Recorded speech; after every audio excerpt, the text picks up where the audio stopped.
영국의 저널리스트 프랭크 모리슨이라고 하는 사람이 과거에 예수님이 부활하지 않았다, 이것을 증명하기 위해서 수년 동안 자료를 모으고 그렇게 연구를 했다는 것입니다.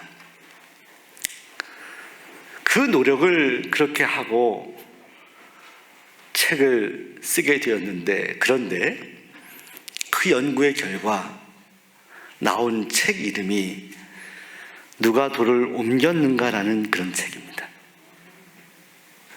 근데 이 프랭크 모리슨이 예수님은 절대 부활하지 않았다, 여기에 대해서 논박하고 다툴 사람 나와봐라, 부활했다고 믿는 사람들 나와봐라, 이렇게 해서 그렇게 연구했는데, 이걸 연구하는 동안에 마지막 이 책을 쓰면서 그가 이렇게 고백한 거예요. 예수님은 절대 부활하셨습니다. 예수님은 부활하셨습니다. 예수 부활을 부정하려고 그 책을 썼는데, 연구를 했는데,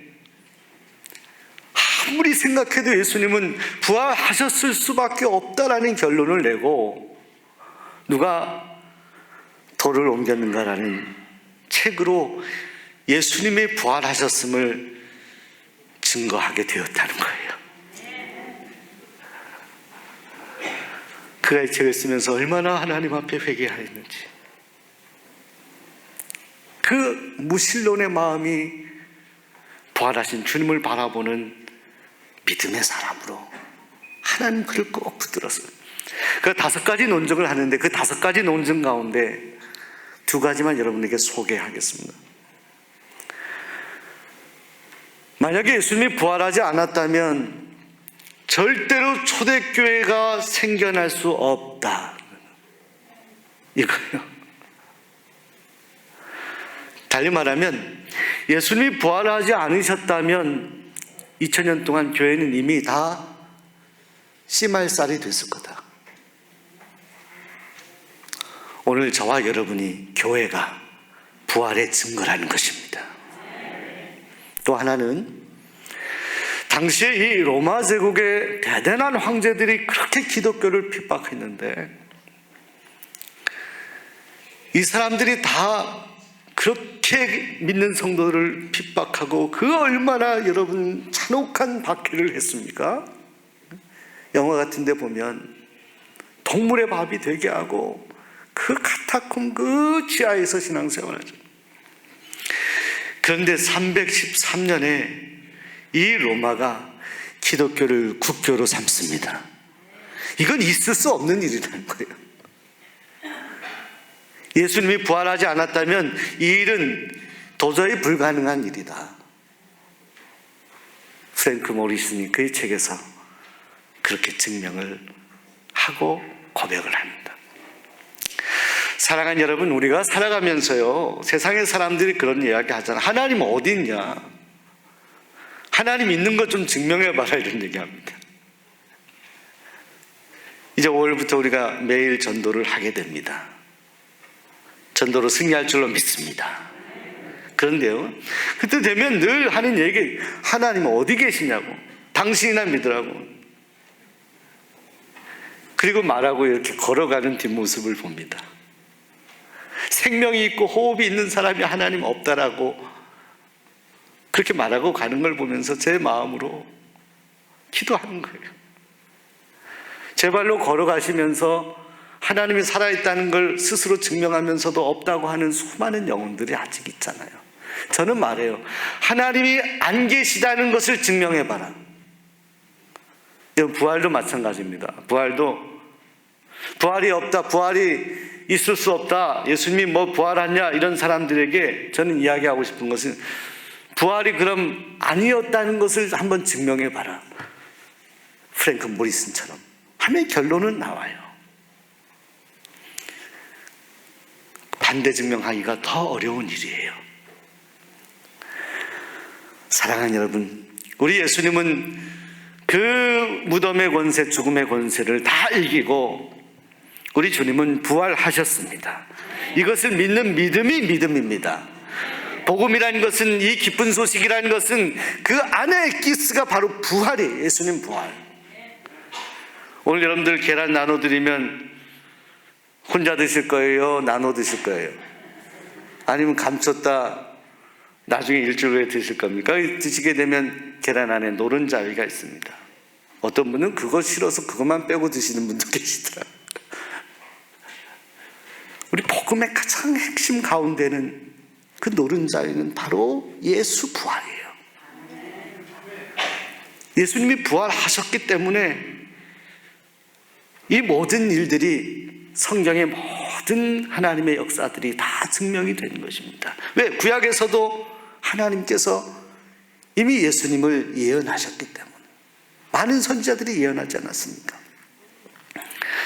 오늘 우리 성경 말씀 읽은 고린도전서 15장에도 당시에 고린도 교회에는 예수 부활을 부정하는 많은 사람들이 있었습니다. 그 믿음을 내다 버리는 사람들이 있었다는 거예요. 그때 이 바울은 너무너무 안타까운 마음으로 그들에게 논증하는 겁니다. 오늘 성경 말씀 15장 서두에서 바울은 말씀합니다. 먼저 온전한 믿음을 가질 것을 권면합니다. 믿음을 가지세요, 이렇게 권면합니다.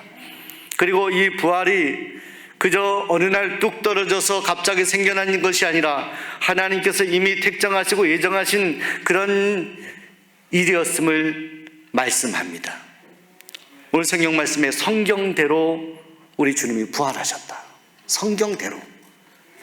이건 이미 주님이 하나님의 계획 가운데 이미 예언하신 거라는, 예정하신 거라는 거예요.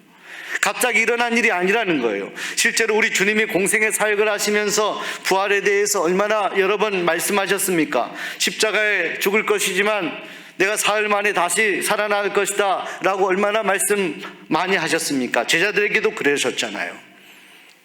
그리고 부활하셨어요.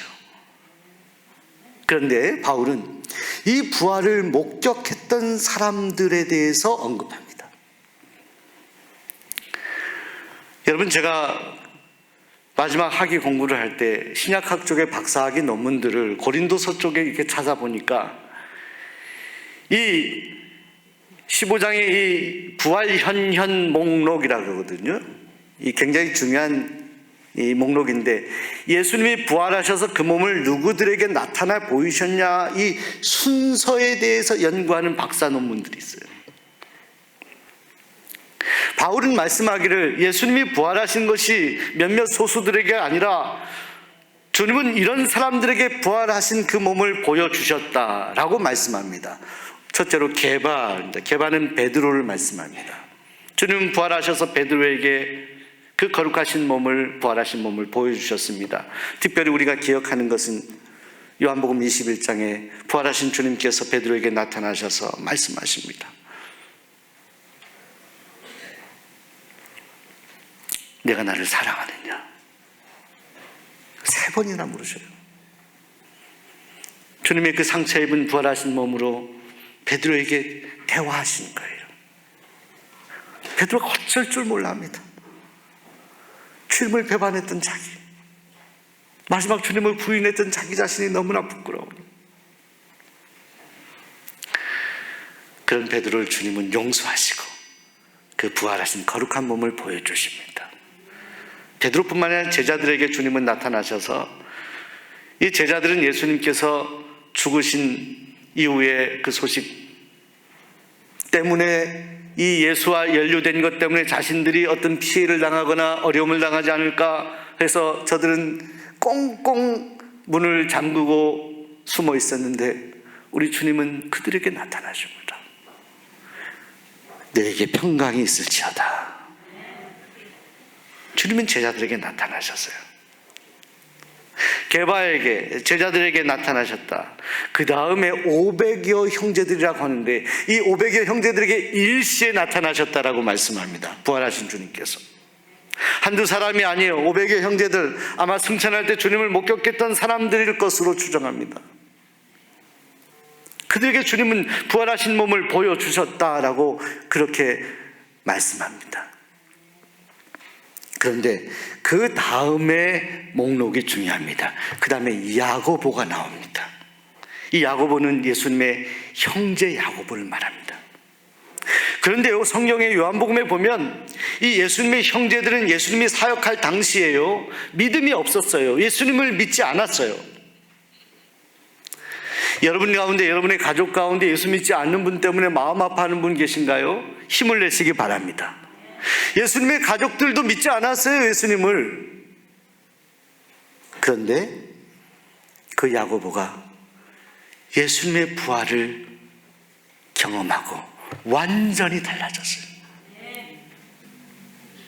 그는 결국 헤롯에 순교당하잖아요. 초대교회의 아주 중요한 지도자 역할을 하다가 순교합니다. 완전히 바뀌어진 그의 삶의 행보가 뭘 말하는 거냐? 예수님이 부활하지 않았으면 도저히 일어날 수 없는 일이다라는 거예요. 그런데 여러분, 그 야고보를 언급한 다음에 사도들, 이 사도들 말하면 12제자를 언급했기 때문에 아마도 당시에 사도라 칭하는 지도자들 몇몇을 언급하는 것이다, 바나바 같은 사람을 이야기하는 것이다, 그렇게 우리가 추정할 수 있습니다.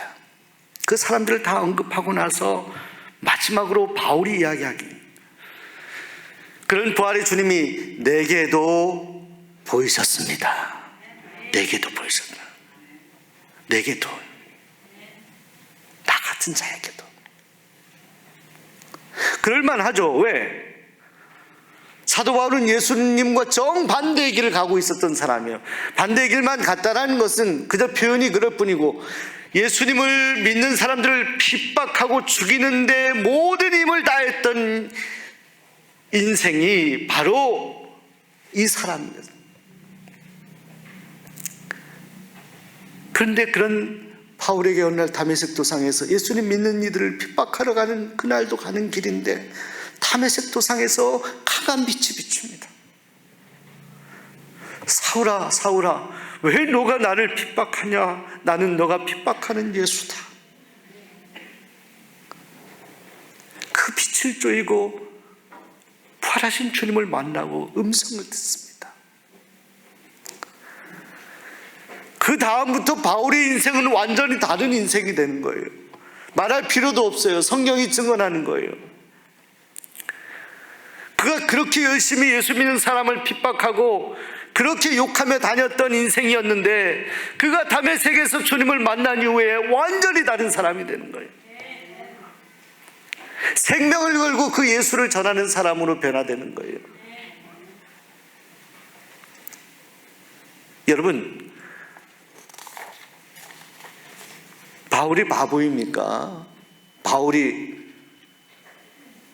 정신이 이상한 사람이어서 그런 거예요.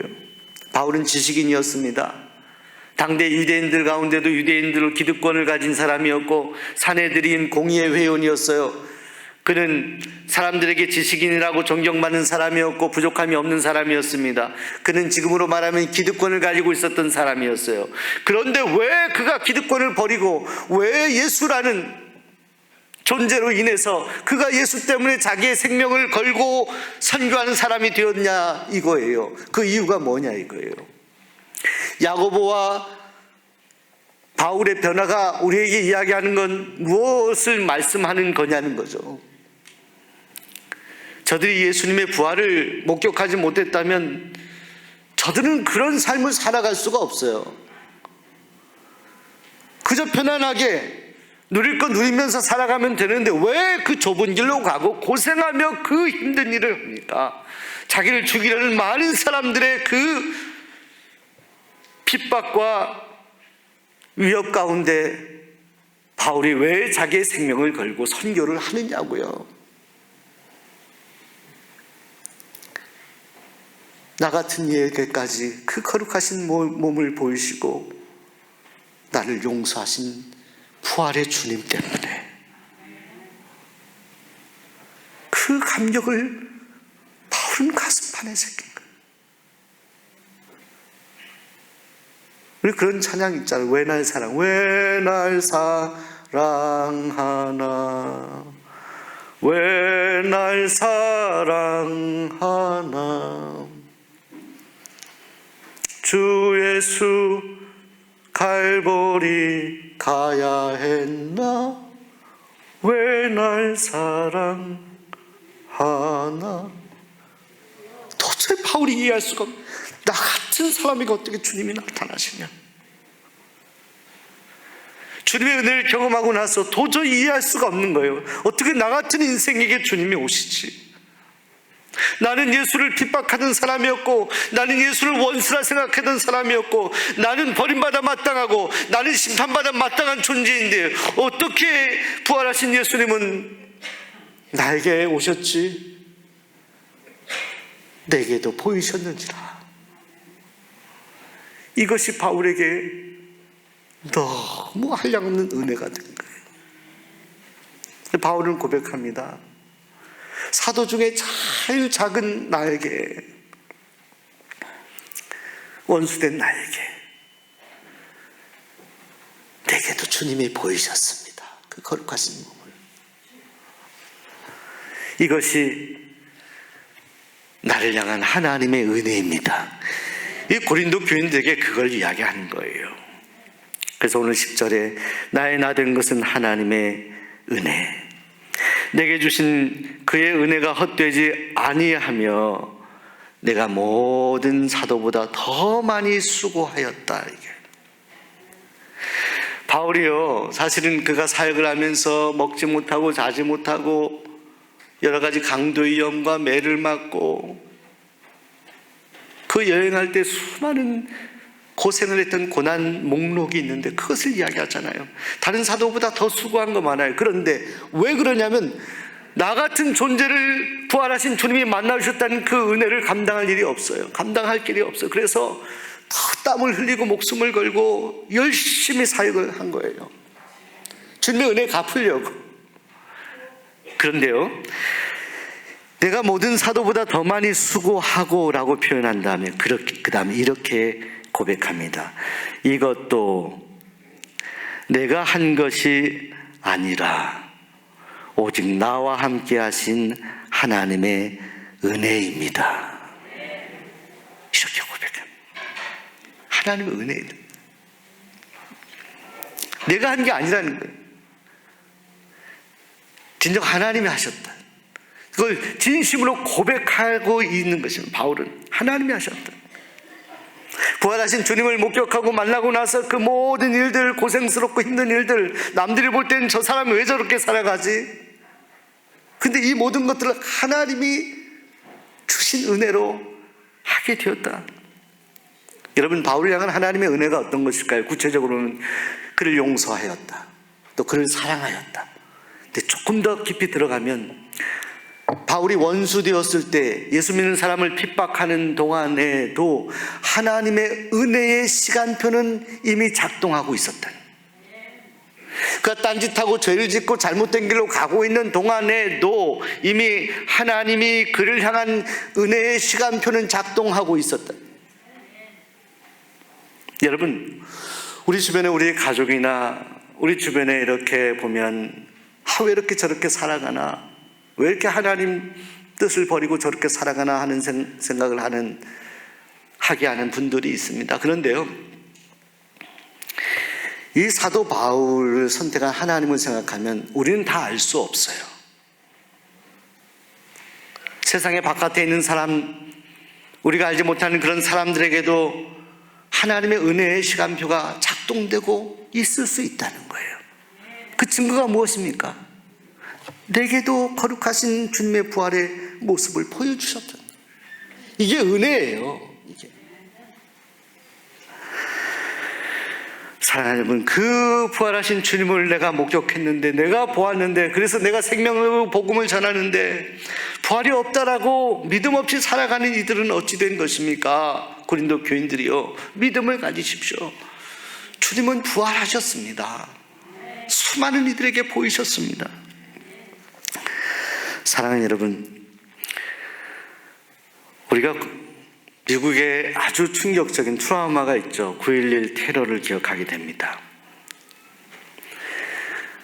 그때 그 빌딩에 부딪혀서 그 빌딩을 무너뜨리고 많은 사람들을 죽이고 자신들도 스스로 목숨을 자폭했던 그 사람들에 대한 언급을 폴 리틀리라는 사람이 이렇게 적었습니다. 자신들이 거짓임을 알고 있는 것을 위해 목숨을 바치는 사람은 없습니다. 다시 말하면 여러분, 거짓말, 내가 믿지 않는 것을 위해서 자기 생명을 바치는 사람은 없다라는 거죠. 이해되시죠? 이 사람들은 잘못된 사실이지만 잘못된 그런 신앙이었죠. 그런 믿음이었죠. 이것을 가지고 자폭한 거예요. 생명을 버린 거예요. 왜? 그것이 진리라고 믿었으니까. 믿지 않고 자기 생명을 버리는 사람이 없다라는 거죠. 자, 사랑하는 여러분, 오늘 성경의 증거들이 진정 사도 바울이 생명을 걸고 주님을 위해 복음을 전하는 것을 믿으십니까? 예수님의 제자들 가운데 12사도 가운데 사도 요한을 제외하고 모든 이들이 다 순교한 걸 여러분들 우리는 익히 알고 있습니다. 그들이 왜 순교를 합니까? 왜 목숨을 버립니까? 부활하신 주님을 만났기 때문에. 주님을 만나지 않았다면 도저히 일어날 수 없는 일이었어요. 사랑하는 여러분, 저에게도 사실은 좀 먹구름이 제 마음에 있었던 시간들이 있었습니다. 성경에 의심 많은 도마라고 합니다. 사실은요, 우리가 도마에 대해서 너무 마침표를 찍는 경향이 있는데, 도마는 결국 예수님을 만나게 되죠. 처음에 예수님이 제자들에게 부활하셔서 나타나셨을 때 도마가 그 자리에 없었어요. 나중에 도마가 왔어요. 제자들이 말하는 겁니다. 도마야, 예수님 부활하셔서 우리가 만났다. 도마는 믿을 수가 없어요. 그 도마를 위해서 주님이 다시 나타나십니다. 도마에게 그 손못 자국을 보여주십니다. 우리 주님이 그러셔요. 도마가 하나님 앞에, 주님 앞에 눈물 흘리며 회개하십니다. 그의 남은 생에 목숨 걸고 모든 것을 다해서 복음을 전합니다. 사랑하는 여러분, 근데 저에게도 도마와 같은 그런 시간이 있었습니다. 신학교를 다닐 때였는데, 한 번은 제 친척 어느 동생이 좀 마음이 어려움이 있어서 거기에서 지내는 동안 제가 잠시 교회를 이렇게 섬기다가 이동하는 그 중간에 시간이 있는 동안에 거기에 머물렀는데, 그때가 고난주간이었는데 신학교를 들어가서 여러 가지 서적을 많이 보고 역사적인 예수에 대한 연구를 많이 하고 이러다 보니까 정말 양파 껍질 다 벗기면 안에 아무것도 없는 것처럼 제 안에 풍성했던 믿음이 사라지는 것 같았고, 정말 예수님이 부활하셨나, 성경이 증언하는 그 말씀이 제 안에서 너무나 멀어지는 것 같은 마음이 들었을 때, 그때 제 발걸음은 그럼에도 불구하고 고난주간에 그 가까이에 있는 조그마한 교회 예배당으로 향하게 되었었습니다. 고난주간에 전혀 다른 모르는 분들과 함께 가서 새벽에 앉아있다가 오는 거죠. 그런데 마음에는 믿음이 충만하지 못했고 부활에 대해서도 마음의 확신이 사라지는데 제 걸음은 그 교회를 향하고 있었더라고요. 그러다가 부활절 새벽에 말씀을 듣고 찬양하는데 제 마음이 너무나 미어지더라고요. 주님이 저에게 마음에 말씀하는 거예요. 야, 힘드냐? 마음이 어렵냐? 믿어지지 않느냐? 아들아, 널 사랑한다. 나는 다시 살아났어. 믿음을 가져라, 아들아. 그날 제가 통곡을 하며 그랬어요. 하나님, 죄송합니다. 제가 죄인입니다, 하나님. 제가 도마였습니다, 하나님. 용서해 주십시오. 여러분, 예수님이 지식으로 믿어지던가요? 수많은 역사적 예수에 대한 서적으로 믿어지십니까? 예수에 관한 많은 정보들이 우리로 하여금 부활하신 주님을 믿게 하던가요? 아니에요. 우리 주님은 부활하셨고 그 부활의 주님을 만난 성도들은 그 부활의 주님이 마음으로 믿어지고 그 부활의 주님이 내 안에 살아 역사하는 것입니다. 예수님이 부활하셨다 과거의 일이 아니에요. 그 부활하신 주님은 지금도 살아계십니다. 지금도 함께 하십니다. 그 부활의 주님은 지금도 우리를 살리시는 거예요. 주저앉아 있는 우리를 이렇게 세우시는 거예요. 깜깜한 무덤가에 있는 우리와 같은 존재를 나오도록 부활의 주님은 손짓하시는 거예요. 오늘 새벽에 그 무덤에서 한 청년이 부활하신 주님에 대한 보고를 하는 것처럼 여기서 찾지 말고 거기 가서 뵈라. 갈릴리로 가라. 주님 여기 계시지 않아? 아직도 그 무덤가에서 주님을 찾는 분이 계십니까? 아니에요. 주님은 무덤에 계시지 않아요. 어둠에 계시지 않다라는 거예요. 주님은 부활하셔서 하나님 우편에 계시고 지금도 살아서 우리와 함께 하십니다. 그 부활의 주님이 우리 심령 가운데 다시 살아나고 역사하기를 소원하는 것입니다. 그 부활의 주님이 우리의 생명을 살리고 우리를 영원한 하나님 나라로 인도하는 것입니다. 저는 이 시대의 사도 바울 같은 인생을 살았던 한 사람을 소개하고 싶습니다. 이어령 교수. 저는 이분 어릴 때부터 이분에 대한 이야기를 들었습니다. 서울대학교 국어국문학과를 갔는데 이분은 학창시절부터 서울대학교 교수들하고 논쟁을 했던 분입니다.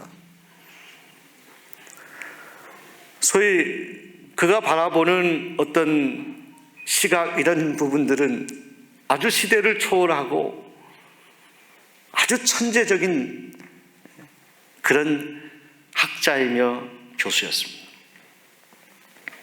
근데 그는 무신론자였습니다. 하나님 믿는 사람들 나와봐라 이런 사람이었어요. 그런데 그런 그가 그 딸이었던 이미나 교수, 변호사였죠.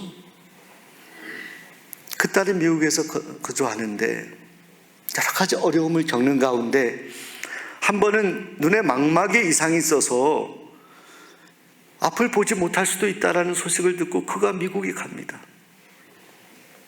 그리고 딸의 소원이라고 해서 사실 딸을 사랑하지만 이렇게 표현하거나 그러지 못했던 것에 대한 고백도 있습니다만 딸이 가까운 교회 가서 함께 기도하기를 원할 때 그가 처음 교회 가가지고 그가 이렇게 조건부로 하나님을 찾았다는 거예요. 만약 내 딸 눈에 그 문제를 해결해 주면 내가 당신을 인정하겠다고.